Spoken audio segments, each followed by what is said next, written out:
and yeah, fell on Seattle before all about the podcast Hall of Fame and the journey of making it all. Right. So moderating the panel today is going to be Rob Greenlee, the chairperson for the Podcast Hall of Fame. Alongside some inductees, we have Mongello and the other Lincoln, and we have Tim Street. Trust me, you're not going to learn from the better group of people all the detail, the real reality of what goes into making something like this happen.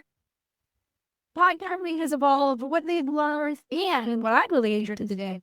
What are we making? If I being decided up in the air, if I'm going to be interested in the air, I have a way to say. So can we welcome her? I was going to moderate and say, no conversation. Well, thank you for being here. I appreciate it. Are the mics turned on and we're all good? For being here, I appreciate it. And the reason for this panel is to get some Hall of Famers to talk about their journey a little bit in their podcasting adventures. I mean, everybody on the stage here has been involved in podcasting in the origins from the very early years, going back, I guess, for some of us, 20 years, and others, shorter than that, but not significantly shorter than that. So what we wanted to talk about today was the evolution of podcasting and the perspectives from people that have traveled that long journey. Like myself, I started podcasting 20 years ago myself, and it's been a exciting journey. And also, the medium has evolved a lot. It's changed, but in some ways, and I think some of the folks out on the stage will probably agree with me that the fundamentals really haven't changed that much. But I wanted to just reintroduce. So Pamela Gay here is a longtime podcaster. She's the host of the Astronomy Cast podcast. So she's a scientist, and she brings a lot of expertise about science, and she's a 2018 Hall of Fame inductee. And then Tim Street is a VP at a company called Authentic, or it's a Podtrac company, and it's been involved in podcasting since the very early days, and was the creator of a kind of an inspirational, fun kind of series, French Maid TV, back in the era when video podcasting was a really big thing. And I know we're all talking about video today and what's happening with that, but most people don't realize that when the very beginning of podcasting had a significant span of a few years when video podcasting was a thing. Now, granted, YouTube is using that term podcast, but when we talk about video podcasting, we're typically talking about video that's distributed like you currently make available your audio content. So it's in an RSS feed, it's an attachment to that. And that's what Tim did in the early years of video podcasts. So I hope that he can share a little bit of insight on that. And then Lou Mongello is the host of the Disney podcast, WDW, and he is getting inducted to the Hall of Fame tonight. So, guys, welcome to the stage. So let's go ahead and get started here and just talk about, if each of you can kind of reflect on the early days of podcasting and what really kind of inspired you to get started as a podcaster. All right. So I've been nominated. I started podcasting back in 2005, and I love that here that is not one of the oldest. Yeah. There are other people who predate me, and I love it. And it all came about from an airplane trip. There was a whole group of us traveling from Boston out to California for an American Astronomical Society meeting. And one of my colleagues had picked up Parade magazine.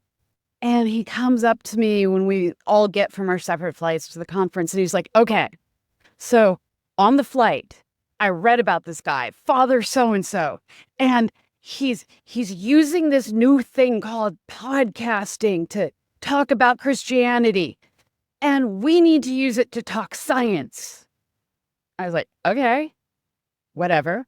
I'm game. And we launched like 3 weeks later. It was he and I and one of our friends who had an undergraduate degree in radio, film, and television that he had never used and was very happy to use. And that was Slacker Astronomy. And we reached out to Adam Curry and we're like, there's no science or technology category. Can you help us out? And not only did he create the category, but he listened to our show and then geeked out about it. And that completely changed the trajectory of my life. I was like random academic running teaching labs at a Boston university, not Boston University, a university in Boston. And I was just the person who ran the telescopes and kept the things going. And suddenly I'm on the internet and people want to know me and they want to learn from me. And I'm like, wait, people actually want to learn science? I can science you. I shall science you. Come, we shall science.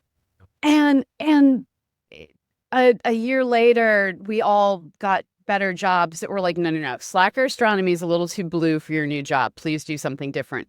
And this is where we started doing Astronomy Cast, Fraser Kane and I, and we've been doing this since Labor Day weekend 2006.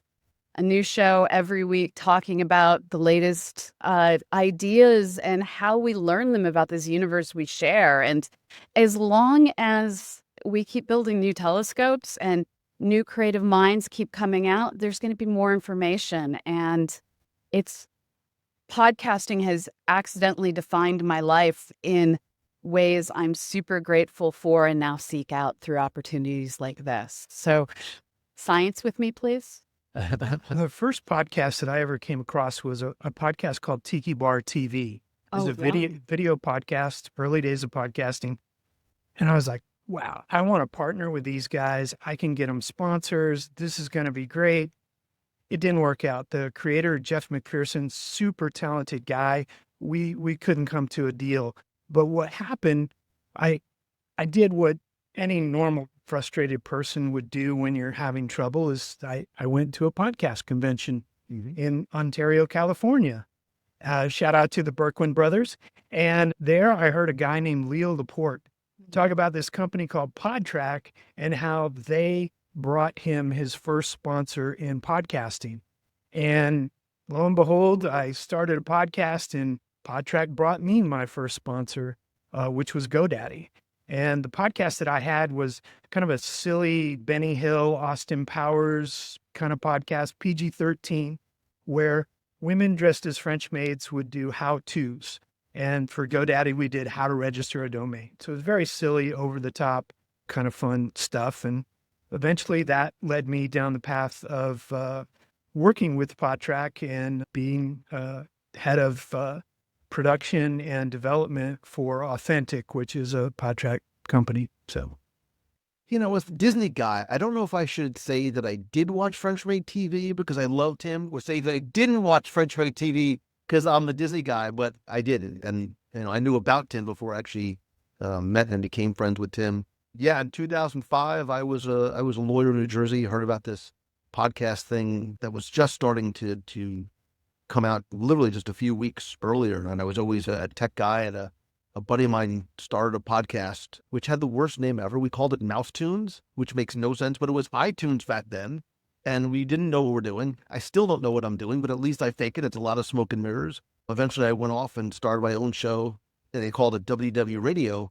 And it was so early on that I had to put the word radio in the title so that people understood what it was that I was doing, because it took years before we had to stop answering maybe we still don't have to answer the question, like what, I think actually now we are asking ourselves, what is a podcast? Because YouTube videos are now podcasts, which is incredibly confusing. But I just always believed that the spoken word was so much more powerful than anything I can write. The ability to convey emotion. They hear you when you're happy. They hear you when you're sad. Crying is podcast gold.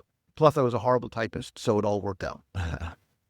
Yeah, I had the name radio in my first podcast too, just because I was on the radio, but it also was a way to reach people in the early days of trying to translate what a podcast was, right? And we were always trying to say, well, people would ask us, well, what's a podcast? And we'd say, well, it's kind of like an online radio show, right? That was always what we had to do to try and translate that now. Now, we don't really have to do that anymore. I think everybody knows the difference now. But it's interesting that we all went through that phase, and that conference that Tim just talked about was back in 2005. And so that was like right after podcasting started. But so as you guys kind of, thought about your journeys of getting your show started, and hopefully this will be helpful to others, but what were some of the biggest challenges that you had to overcome as part of that process? Not so much in the early days, but just whether it was mentally or if it was kind of understanding what you were doing with your podcast. What were the biggest challenges? This is going to sound so stupid, but as someone who plays with technology, who does new media, who does social media, I would be talking to other academics and they'd be like, oh, all of that technology stuff, that's for all you kids. And I'm like, dude, I am significantly older than you are. I just know how to dye my hair. And so there was this level of credibility that somehow, as soon as they're like, oh, you're just playing on the internet. And I'm like, all right, so you are doing public outreach that you're super proud of, reaching maybe 20 people at the local pub, which is awesome. Kudos. I love beer too. But I don't have to leave my house and I reach 20,000 people on a bad week. Let's talk. And trying to convince people that this thing on the internet was actually capable of doing real education, building real connections, building real community. And you don't have to interact face to face to have meaning. And no, you don't have to be a baby to play on the internet. Old people do it too, proud of being Gen X. It's just been weird, the cultural dynamics of who is supposed to be on the internet and who we actually are, and explaining that. It's stupid, but that's my struggle. Yeah.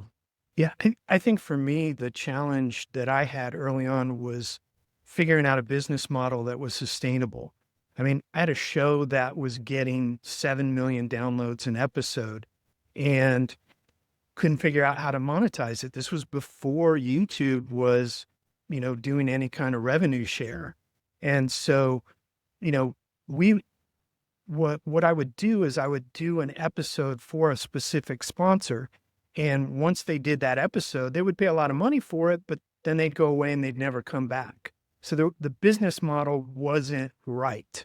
And I didn't realize at the time that if I could just figure out a way to make the show consistently on a regular basis, that eventually there would be a revenue stream that would show up and support the show. And in the meantime, I wound up getting a job helping other people monetize their shows. So it was kind of like, well, this is fun too. It's fun to be the guy who's handing out the advertising deals as opposed to the guy begging for the advertising deals.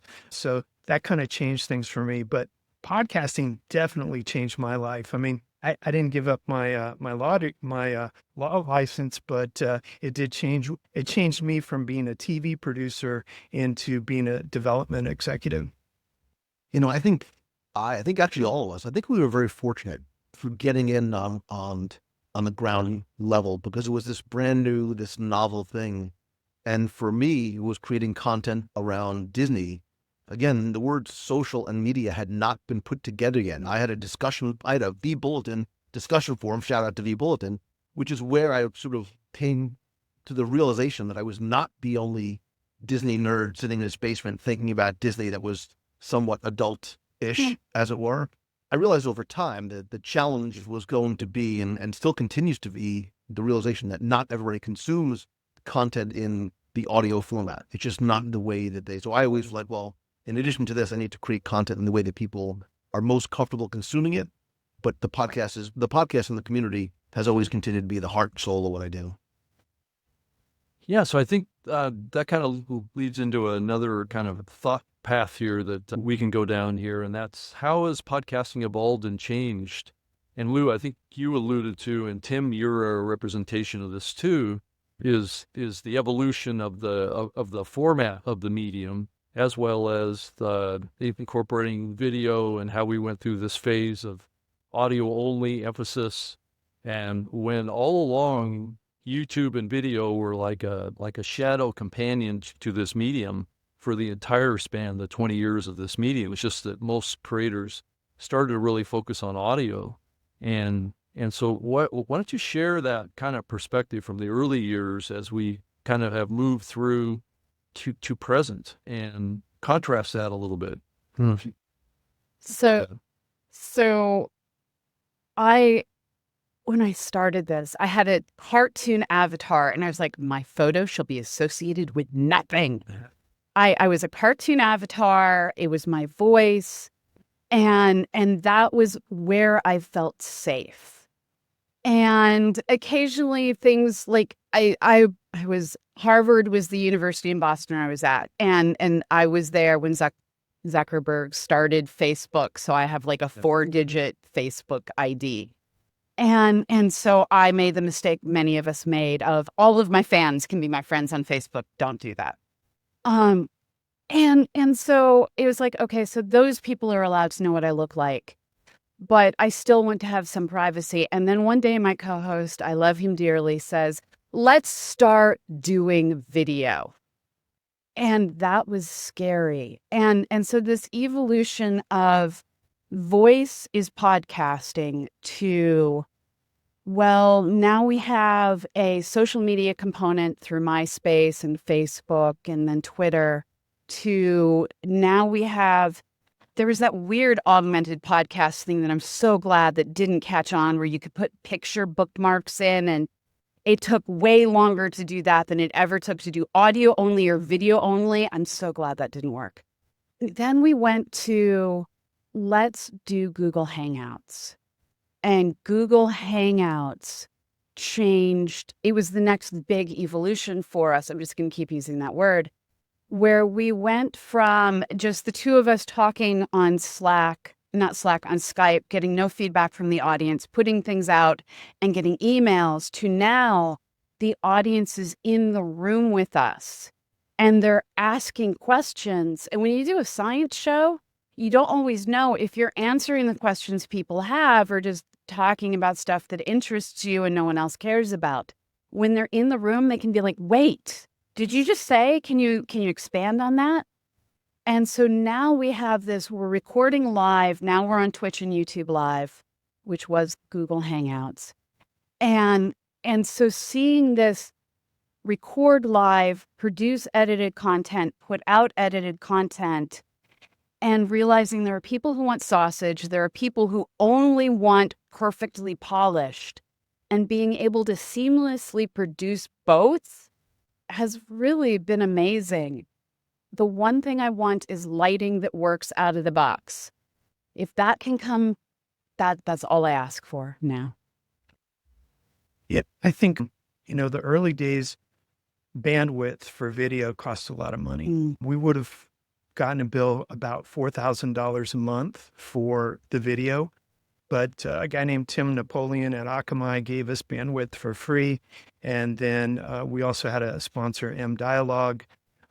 Greg Philpott said we were doing 7 terabytes per episode of video downloads. And we all thought Apple was going to be the place that video podcasting was going to take off. And for a while it was, but that bandwidth charge really killed it. And when YouTube came out, all the video people went to YouTube, and us included. And so that was a big change. And, one of those challenges that we had early on. Yeah, so my journey to video, much like yours, was a little bit different and circuitous, right? So I was podcasting for a couple of years. I learned about this new technology, and I literally remember like the night that I tried it. I finished dinner. I told my wife, I said, listen, my office was downstairs in the basement. I said, I'm going to go downstairs. I want to try something out. I'll be up in like 10 minutes. 4 hours later, she comes downstairs. She goes, what the hell are you doing? So I'm like, shit, who are you talking to? Like, I can hear you through the air conditioning ducts. Who's down here with you? I'm like, I don't know. Like, I'm doing this thing and I'm talking into the box and there's people there. She said, what are you talking about? Like, I have no idea. Like, I was talking about the conversation stopped being about Disney very quickly and just talking like with community, because we as podcasters, content creators, we put out content and then what happens? We sit there and we wait. Sometimes you pray. Like, is anybody listening? Like, is anybody out there? Because if you don't get that feedback, you don't get that response, you don't know. And I was instantly drawn to live video. Like, I love it still to this day. I've been doing live video, every year, every week since then. there's this incredible energy that it brings because I get that immediate feedback, that one-on-one connection conversation that you get to have with your audience. Plus, I love live video because I don't have to edit. I don't have to do retakes. And I think like podcasting, which I think is the most personal, the most intimate media because you're so closely connected to somebody. I think live video authenticity has become a marketing buzzword like many other things. I think there's most like true, authentic way for your audience to see you when you see them. And I think it's a perfect complement to podcasting. Yeah, I started on live radio, and I still have passion for live, and I've been doing a lot more live video now. So that was live audio, but that has been a transition for me too. And I worked in podcasting all the way back to the time prior to video taking off, but it was really a phenomenal time in the early years of podcasting. There were whole media companies being built around video podcasting, and then many of those were purchased by, surprisingly enough, cable networks that wanted to incorporate kind of this new way of producing content and kind of a younger kind of way of doing this. And so it's been an interesting journey to see it kind of fade away and then kind of come back when YouTube finally decided that they were going to wake up and join the podcasting space and change the landscape. And I think that they have, to the chagrin of lots of people in the podcasting space that have built their models mostly around audio. And I think audio is still really key in podcasting. I mean, if you look at the overall consumption of audio, it's still huge, it's still growing. So our conversation about video isn't to take away from audio. I think what I'm increasingly moving towards is seeing the reemergence of video into the podcasting space. But yeah, let's kind of just, if each one of you can identify kind of like the most significant thing from your journey and the impact on your life. And I think this isn't talked about a lot, but the transformation that happens in each one of you in this journey. So for me, and here, having listened to the storytelling segment before this one, to tell part of my personal story, back in 2008, I'd been at a small university for a couple of years. It wasn't going great. I was the only woman in the department. One of the tenured faculty liked to say, "Oh, we don't give tenure to tits." In those words, it was great. And I was sitting at my desk one day, basically doing what am I even doing with my life? And I got a phone call from Doug Isbell, who is one of the leaders in astronomy, public communications. He's a press officer now at JPL. And he's like, we're looking to do an international year of astronomy in 2009. And we need someone to create a new media presence for the world. I was like, what? Okay. That's sweet. And I got asked to chair the international task force for a UN designated international year to celebrate astronomy. And I got to come up with a committee. I got to come up with what we were going to do. I got to reach out to people across new media and travel the entire planet, all of it, except for Antarctica. I haven't been there yet. And it was all because of podcasting. And up until right before the pandemic, this momentum kept going where it was, how do we find each other? How do we link together all these voices across the planet? We started a show back in 2009 called 365 Days of Astronomy, which exists to bring together, aggregate the voices of astronomy. So a whole lot of the astronomy podcast started as part of 365 and then spun off to do amazing things outside of what they started with us.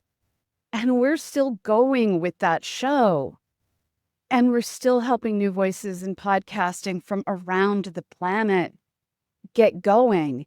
And so while I'm super proud of what we do with Astronomy Cast week after week, it's all the voices that now exist communicating science in all these nations. There's Cosmic Savannah, which is a South African group, talking about the up and coming nation that is building the biggest telescopes in the world that no one knows about right now.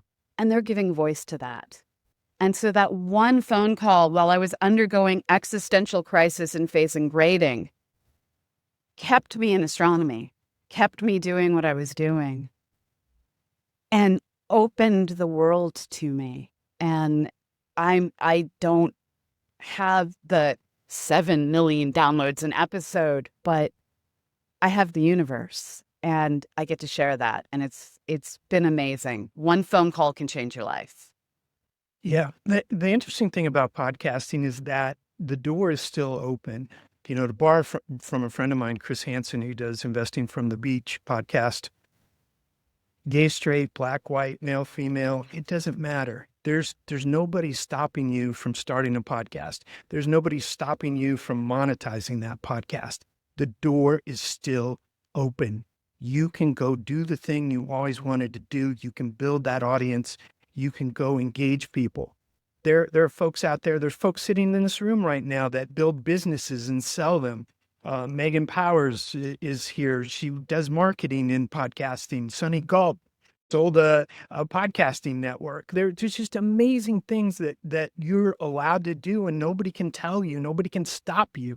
You just have to be smart about it. You know, the early days of podcasting, there was a podcast called Wall Strip about stock market that sold for $5 million to CBS. Those kinds of deals have gotten much bigger, but there's still opportunity and there's still time for you to get out there and go do that thing and make it happen while the door's still open. In lieu of talking for the next 3 hours about how podcasting has changed my life, because it has in incredibly wild, unforeseen ways when we first started way back when, I choose instead to focus on, because we all have it, the ability, I think responsibility to impact the lives of others. I say this all the time. We never know who's listening on the other side. And that's not the warning. It is more of, it's a privilege to do what we do. And people are giving you the most valuable commodity, which is their time. And whether you talk about, as some of when I first started, my friends were like, at the time, were like, wait a minute, you mean to tell me you're going to sit in your room for an hour or so by yourself and talk about Mickey Mouse and hope that people finally listen? I'm like, yeah, man, isn't that awesome? They're like, they give you 6 months. And like, I'm not friends with those morons anymore, but there are people who are giving you the most valuable commodity, which is their time, and you never know how what you do is going to positively impact them. So for me, it's not about what is podcasting been able to do for me. The gift is getting to hear what your show, what your voice, what you're putting out there is able to do, and how you might be able to positively impact others. Yeah, that's great. Yeah, so let's talk a little bit about what we maybe can see about the future of this medium. You know, all of us have lived through the past, and I know, spending time in the past is helpful to a degree, but I think it's more helpful, I guess, for new creators and people that are involved in podcasting today to kind of have a better perspective on where things are going. So if each one of you could kind of share what you kind of envision based on the evolution, and I think that's a key word here, is that this medium has evolved over time. Some things haven't changed much, but other things have dramatically changed. So what you go ahead and start here, Bella. So I think there have been a number of inflection points over the years. There was that moment when Apple introduced their podcasting directory and everyone went from iRiver to iPod. There was the inflection point when it suddenly became affordable to live stream. There just continues to be these moments when the technology changes and it changes what we're able to do. And we're at a new inflection point that I think is weirdly different, and it's due to artificial intelligence coming in. And artificial intelligence is a phrase that is getting used to consume a lot of different ideas. So there's the generative ideas, there's large language models that are out there using Notebook LM to create podcasts that are killer. Like, you can feed them a research paper and say, give me a 10-minute podcast, 2 voices, and it will go and it will give you one and it doesn't suck. And that's terrifying. And at the same time, you have what Adobe's doing that makes our editing so much easier. And I think that trying to figure out how to keep our creativity, keep our voices, keep our uniqueness in what we do, and figure out how to get found when Google wants to give people half a page of AI results and no links to anybody. Figuring out how to survive past the AI and leverage it to be our own true selves. This is the now, and we're living it. Yeah, AI is a tool, and a lot of people have called me a tool. But I'm using it to make a Disney astronomy podcast hosted by French. Well, I think it was Well played. It's going to be awesome. Together. It's gonna be awesome. There's it's good. He said you have to call it When You Wish Upon a Star. So, yeah. But I've been playing around with AI, and I'm super excited about it. Whether it's using audio, like 11 Labs to play with voices, or to modify your own voice, or to use your voice to give a dramatic performance to an AI voice. It's incredible. I played with Notebook LM. It's amazing. It's super fun. It's a great party trick if you want to impress somebody. Do like an improv. Ask people, so where'd you grow up? Okay, what do you do for a living? And what's a specialty that your parents used to do? And then you tell Notebook LM to make a podcast about those 3 things, and it will. It's pretty cool. And it'll do it in about 9 minutes. It'll do it in a couple of seconds, and you'll get a 9-minute podcast. So that's where we're headed. It's a tool. People use tools all the time. And, the early days of word processors, writers were like, no, I only type. I'm not going to use a word processor. And the early days of the Avid editing machine, filmmakers were like, no, I cut film. I'm not using a stupid toy computer. You're always going to have that. So I agree. And we've all watched this sine wave. And I think history is a great predictor of the future.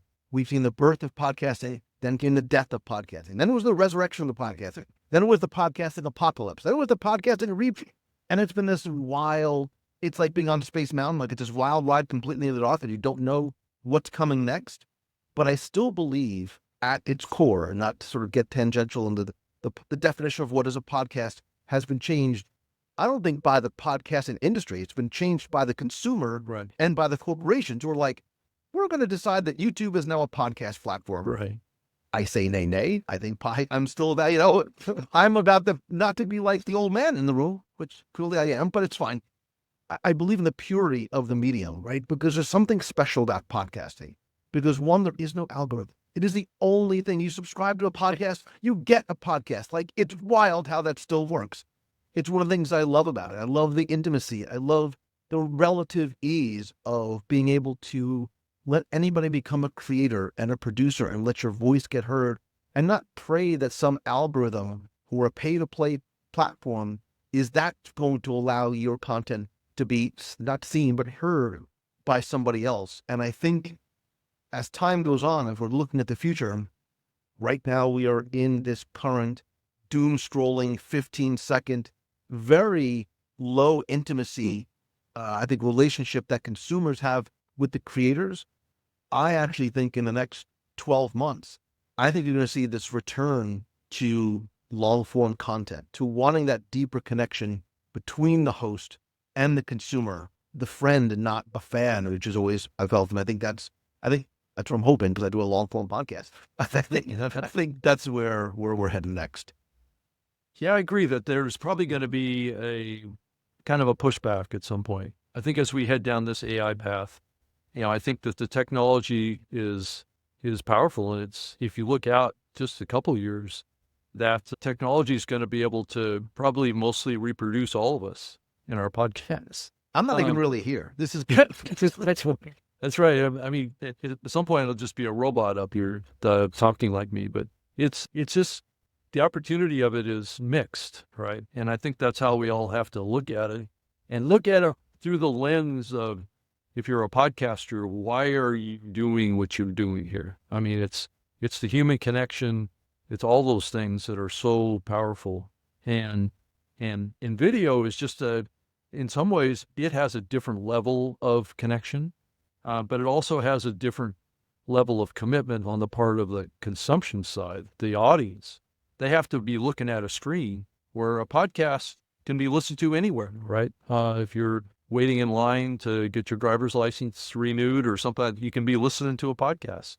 Can't really, I mean, I suppose you could do that with your phone with a video podcast. You know, you're sitting there and you can watch it, but you're not really able to pay attention to the world around you. So there's just more opportunities for people to listen to audio, and I believe that's why it's still strong and will continue to be strong. And I think we become part of people's routine, right? You're Right. part of the morning drive. You're part of walking the dog. You're part of going to, what do they call that? The gym. And I think that's part of the living exchange. So to kind of wrap it up and then get to some questions really quick, I wanted each one of you to kind of tell us a little bit about how being inducted into the Hall of Fame means. I mean, what does that mean to each one of you? And I mean, how does that make you feel as a person? Go ahead, Ben. Of course, this time I have absolutely no words. It's this validation of we've been showing up, we've been helping lift up those around us. And this combination of giving of what's in our heads and our hearts, and then helping others do the same thing, got acknowledged. And I'm sure all of us would have kept doing what we were doing anyways, but to have people acknowledge that that actually has meaning, and it makes you part of the DNA of this profession, which is what this is. It's a profession. It meant a lot. And I'm going to stop babbling incoherently and using science words for no reason. You know, when I heard I was selected for this, when Rob reached out to me, I was kind of dumbfounded because I feel like I've done the least amount of work out of any podcaster out there and gotten the greatest reward for it. And so it's very humbling to me to be on this stage and be next to somebody like Lou it's just crazy to think about the amount of work that they've put in as opposed to the little amount of work that I did when it comes to creating my own podcast. Now, I've helped other people throughout the years, but it's pretty humbling and feels really good. Tim, that's exactly why you're in the Hall of Fame, is because you helped so many other people, Including me. Yeah. I wouldn't be here if it wasn't for Tim. So I told you, those podcast world, it's even better on stage. It's incredibly humbling, and it is an honor, and it clearly, it impacted me when Rob reached out as well too, and to be included among these legends in this industry. But I feel that this award is not about me. This is not for me. I am accepting this on behalf of the community, of the family that was built, because I wouldn't be here without that. None of us would be here without the one person that's listening on the other side, that's giving you their time, that's giving you their support, and giving us this gift of allowing us to do this thing that clearly I think we all love, 2 decades later. So I accept it on behalf of them, and it's a privilege.